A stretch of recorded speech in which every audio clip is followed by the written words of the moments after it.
August 16th. Better, I hope, and better. My respiration gets more and more ease and liberty. I went to church yesterday after a very liberal dinner without any inconvenience. It is indeed no long walk, but I never walked it without difficulty since I came before. The attention was only to overpower the seeming vis inertia of the pectoral and pulmonary muscles. That's the vis inertia, power of inertia. I am favored with a degree of ease that very much delights me, and do not despair of another race upon the stairs of the academy. If I were, however, of a humor to see, or to show the state of my body on the dark side, I might say, quid te exempta juvat spinus de pluribus unae? How does it relieve you to pluck out one thorn out of many? Quote Horace's epistles. The nights are still sleepless, and the water rises, though it does not rise very fast. Let us, however, rejoice in all the good that we have. The remission of one disease will enable nature to combat the rest. The squills I have not neglected, for I have taken more than 100 drops a day, and one day took 250, which, according to the popular equivalence of a drop to a grain, is more than half an ounce. I thank you, dear sir, for your attention in ordering the medicines. Your attention to me has never failed. If the virtue of medicines could be enforced by the benevolence of the prescriber, how soon should I be well? August 19th. The relaxation of the asthma still continues, yet I do not trust it wholly to itself, but soothe it now and then with an opiate. I not only perform the perpetual act of respiration with less labor, but I can walk with fewer intervals of rest and with greater freedom of motion. I never thought well of Dr. James's compounded medicines.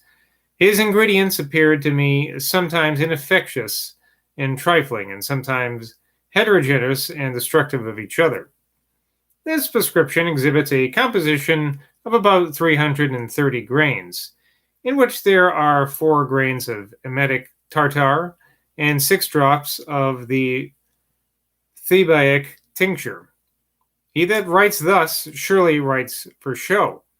The basis of his medicine is the gum ammoniacum, which dear Dr. Lawrence used to give, but of which I never saw any effect. We will, if you please, let this medicine alone. The squills have every suffrage, and in the squills we will rest for the present.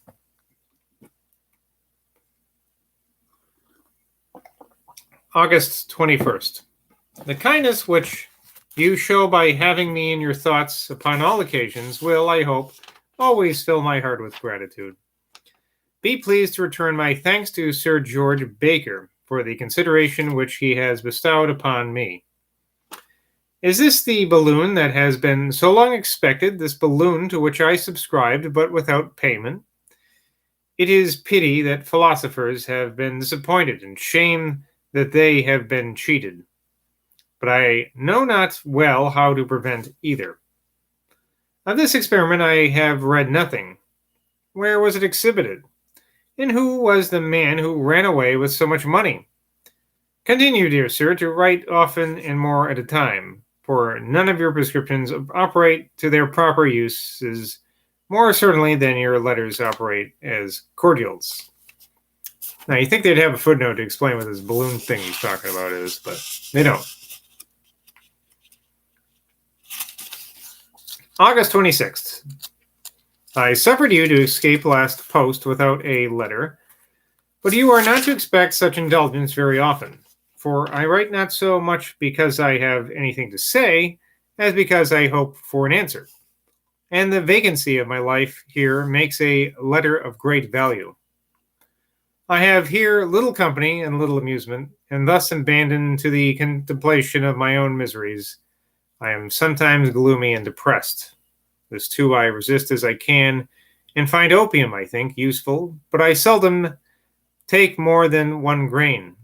Is not this strange weather? Winter absorbed this spring, and now autumn has come before we have had summer. But let not our kindness for each other imitate the inconstancy of the seasons. Constancy, I guess, is the word there, of the seasons. September 2nd. Mr. Wyndham has been here to see me. He came, I think, 40 miles out of his way and stayed about a day and a half. Perhaps I make the time shorter than it was. Such conversation I shall not have again till I come back to the regions of literature. And there Wyndham is inter stellas luna minoris, the moon among the lesser fires, from Horace's Odes. Footnote here from Boswell. It is remarkable that so good a Latin scholar as Johnson should have been so inattentive to the meter, as by mistake to have written stellus instead of ignis. Back to the letter. He then mentions the effect of certain medicines as taken, that nature is recovering its original powers and the functions returning to their proper state. God continues his mercies and grant me to use them rightly.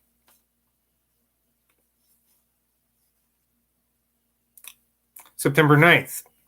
Do you know the Duke and Duchess of Devonshire? And have you ever seen Chatsworth? I was at Chatsworth on Monday. I had indeed seen it before, but never when its owners were at home. I was very kindly received and honestly pressed to stay, but I told them that a sick man is not a fit inmate of a great house. But I hope to go again sometime. September 11th. I think nothing grows worse, but all rather better, except sleep, and that of late has been at its old pranks. Last evening I felt what I had not known for a long time, an inclination to walk for amusement. I took a short walk and came back again neither breathless nor fatigued. This has been a gloomy, frigid, ungenial summer, but of late it seems to mend. I hear the heat sometimes mentioned, but I do not feel it. Praeterea minimis gelido gem in corpore sanguis febrere calet sola. The little blood that creeps within his veins is but just warmed in a hot fever's pains. Juvenal Satires. I hope, however, with good help, to find means of supporting a winter at home, and to hear and tell at the club what is doing and what ought to be doing in the world. I have no company here, and shall naturally come home hungry for conversation. To wish you, dear sir, more leisure would not be kind, but what leisure you have, you must bestow upon me.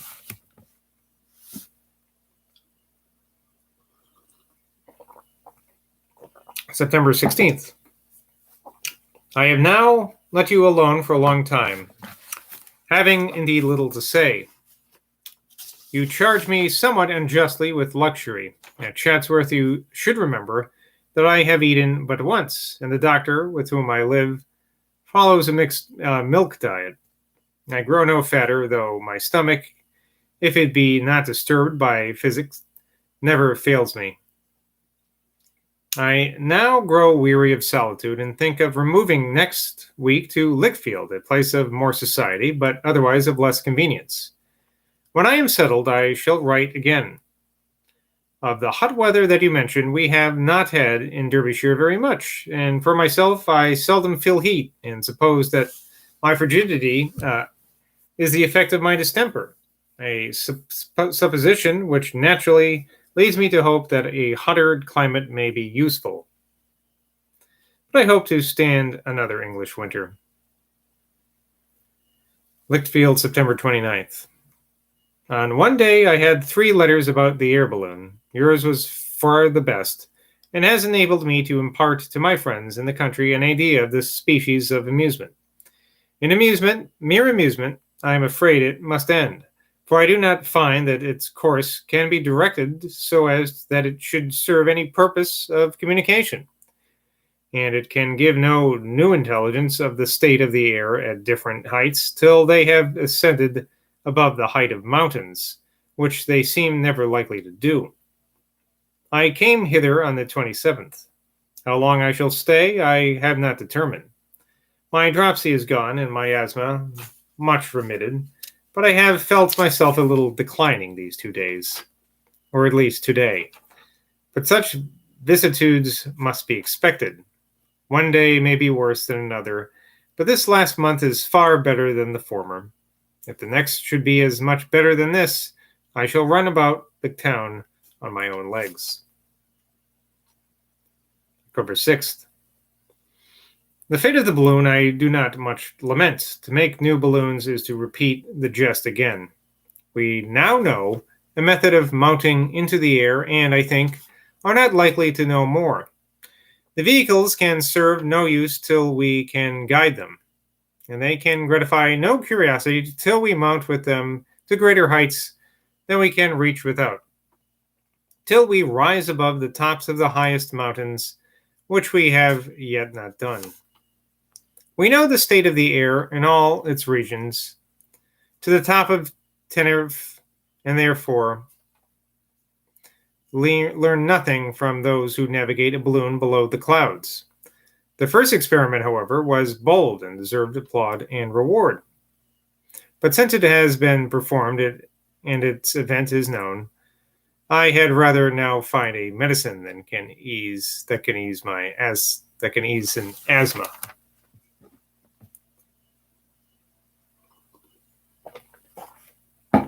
Read that sentence again. I had rather now find a medicine that can ease an asthma. October 25th. You write to me with a zeal that animates and a tenderness that melts me. I am not afraid either of a journey to London or a residence in it. I came down with little fatigue, am now not weaker. In the smoky atmosphere I was delivered from the dropsy, which I consider as the original and radical disease. The town is my element. There are my friends, there are my books, to which I have not yet bidden farewell, and there are my amusements. Sir Joshua told me long ago that my vocation was to public life, and I hope still to keep my station till God shall bid me go in peace.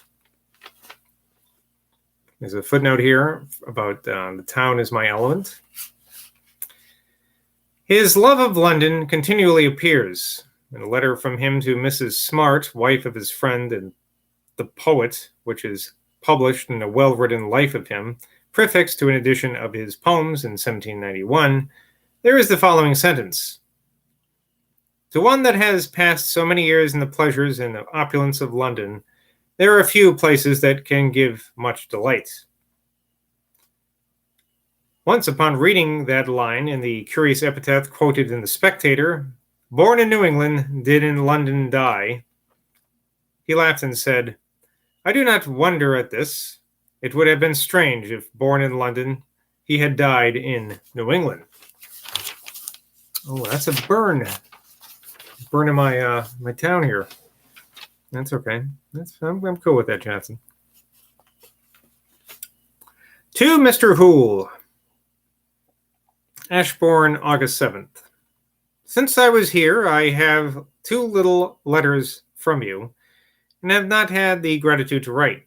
But every man is most free with his best friends because he does not suppose that they can suspect him of intentional incivility. One reason for my omission is that, being in a place to which you are wholly a stranger, I have no topics of correspondence. If you had any knowledge of Ashbourne, I could tell you of 2 Ashbourne men who, being last week condemned at Derby to be hanged for a robbery, went and hanged themselves in their cell. But this, however, may supply us with talk, is nothing to you. Your kindness, I know, would make you glad to hear some good of me, but I have not much good to tell. If I grow not worse, it is all that I can say. I hope Mrs. Hoole receives more help from her migration. Make her my compliments and write again to her. Sir, your affectionate servant.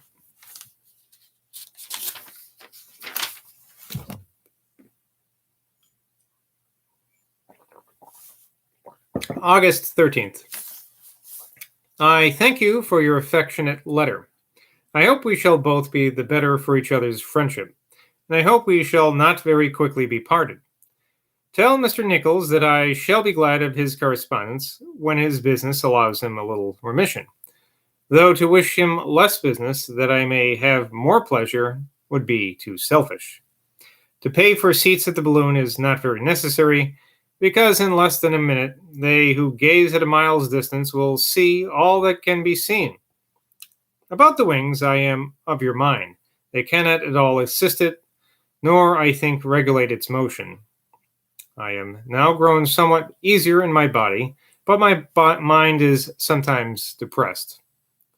In the club, I am in no great about the club. I am in no great pain. The forfeitures go on, and the house, I hear, is improved for our future meetings. I hope we shall meet often and sit long.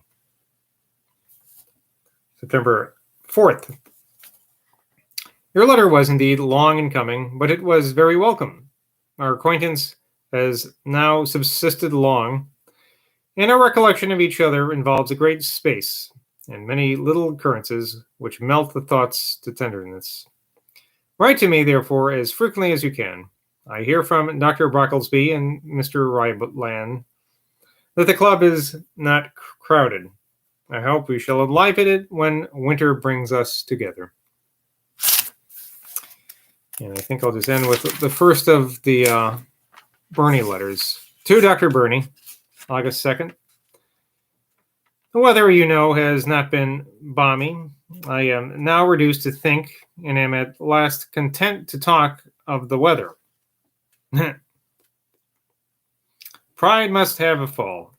I have lost dear Mr. Allen, and wherever I turn, the dead of the dying or the dying meet my notice and force my attention upon misery and mortality. Mrs. Burney's escape from so much danger and her ease after so much pain throws, however, some radiance of hope upon the gloomy prospect. May her recovery be perfect and her continuance long. I struggle hard for life. I take physic and take air. My friend's chariot is always ready.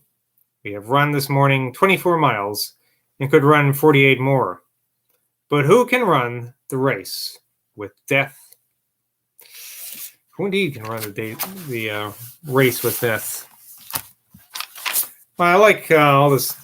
He's pretty doesn't give a shit about the balloon, whatever this balloon experiment was. It's pretty funny. All right, until next time. Bye from Boswell. Cheers.